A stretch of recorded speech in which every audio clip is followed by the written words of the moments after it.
que el balance es un balance muy complejo, porque por un lado enfrentamos nuevos desafíos, ¿no? En la agenda, sobre todo de los derechos de las mujeres, las niñas, las personas LGTBIQ+, en un ambiente global de regresiones en algunos temas, pero también de enormes avances en donde los movimientos sociales y particularmente los movimientos feministas diversos y los movimientos de personas LGTBIQ+ han logrado un posicionamiento histórico que no solo empuja sus propias agendas, las agendas de los derechos de mujeres, niñas y personas LGTBI, sino que a través de su mirada han logrado enormes avances en materia de derechos humanos que pues benefician a la humanidad en su conjunto, ¿verdad? Y digo que es complejo porque efectivamente estos avances también han representado enormes riesgos para las personas defensoras, particularmente las mujeres defensoras de los derechos humanos y las personas LGTBIQ+, que están en las líneas de frente,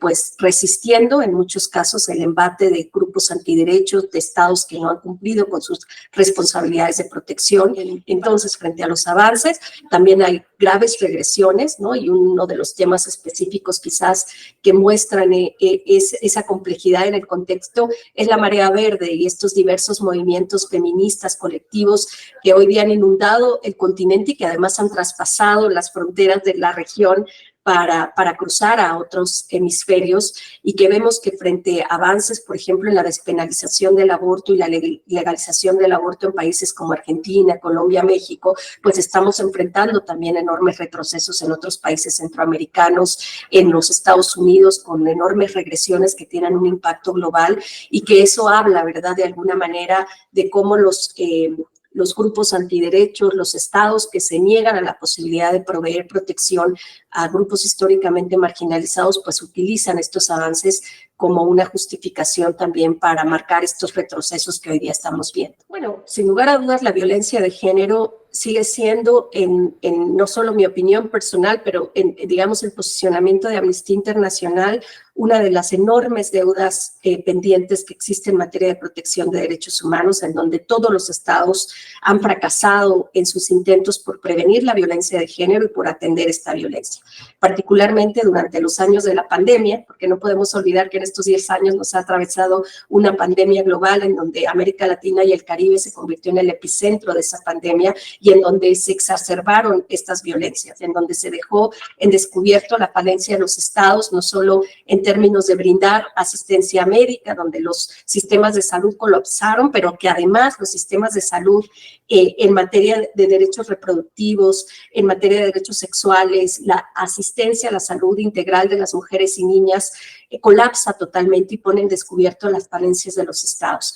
Son las mujeres y las niñas las que han pagado, lamentablemente, una alta factura, un alto riesgo a sus vidas en todos los contextos de crisis, ¿no? Puede ser desde el contexto de la pandemia, desde el contexto de la violencia generalizada,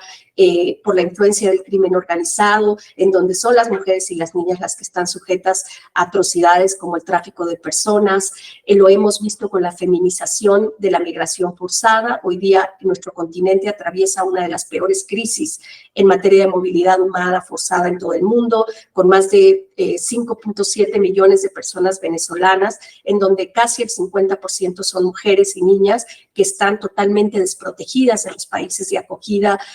sujetas al tráfico de personas, a la trata, mujeres que han sido arrojadas a la única opción que es el trabajo sexual, mujeres y niñas que no cuentan con sistemas de protección en donde pueden ejercer derechos, y sin olvidar que en nuestra región de América Latina y el Caribe, el 90% de las mujeres y niñas siguen viviendo en contextos en donde se ha restringido la posibilidad de acceder a la justicia reproductiva, es decir, que el 90% de mujeres y niñas en la región viven en países en donde hay una prohibición absoluta del aborto o donde las restricciones para acceder al derecho a un aborto legal y seguro siguen siendo enormes y generando obstáculos tremendos para el ejercicio fundamental de derechos.